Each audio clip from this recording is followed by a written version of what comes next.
Good morning बच्चों। अपनी mobile अपनी शिक्षा में आप सब लोगों का स्वागत है। मैं उपासना सिंह मध्य विद्यालय मोहन डड़वा से हूँ। आज मैं आप लोगों को कक्षा 7 की हमारी दुनिया पढ़ाने जा रही हूँ, जिसमें पाठ का नाम है पृथ्वी के अंदर ताक झाँक। पृथ्वी के अंदर ताक झाँक यानी ताक झाँक का अर्थ पृथ्वी की भीतरी बनावट कैसी है और इसमें क्या क्या मिलता है। आज मैं आप लोग को बताऊंगी कि पृथ्वी के अंदर क्या क्या चीज़ें पाई जाती हैं। बच्चों, जैसा कि हम लोग जानते हैं कि पृथ्वी के अंदर केवल मिट्टी ही मिलता है, पर यह सही नहीं है। पृथ्वी के अंदर पानी भी मिलता है, जिसे हम पीते हैं और इसे अनेक कार्यों में लाते हैं।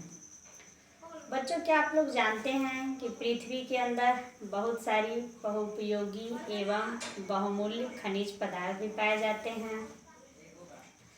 पृथ्वी के अंदर बहुत सारे खनिज तत्व जैसे कोयला, लोहा, तांबा, मैग्नीशियम, सोना, चांदी, हीरा, जस्ता, टीन, कोयला और अनेक प्रकार के बहुमूल्य खनिज पदार्थ मिलते हैं। पृथ्वी के अंदर अनेक प्रकार की चट्टानें भी पाई जाती हैं। बच्चों, पृथ्वी को रचना के आधार पर 3 भागों में बांटा गया है, यानी पृथ्वी की 3 परतें पाई जाती हैं, जिसे हम सियाल, मेंटेन और क्रोड कहते हैं। पृथ्वी के सबसे ऊपरी भाग को सियाल कहा जाता है। इसे भूपर्पट्टी भी कहते हैं। भूपर्पट्टी पर यानी इस भाग पर हम कृषि कार्य करते हैं और पेड़ पौधे उगाते हैं। यह पृथ्वी का सबसे ऊपरी परत होता है। दूसरा है मेंटल, यानी यह पृथ्वी के बीच की भाग को मेंटल कहा जाता है। इसे सीमा भी कहा जाता है। इस पर सियाल और मैग्नीशियम पाए जाते हैं, जो वैज्ञानिक कार्यों में उपयोग होते हैं। बच्चों, पृथ्वी के सबसे तीसरी परत यानी सबसे निचले हिस्से को क्रोड कहा जाता है। क्रोड यानी यह पृथ्वी के सबसे निचली परत है। इस पर निकेल और लोहा अधिक मात्रा में और पिघली अवस्था में पाए जाते हैं। इस पर लोहा पिघली अवस्था में पाए जाने के कारण इसे नीफे भी कहा जाता है।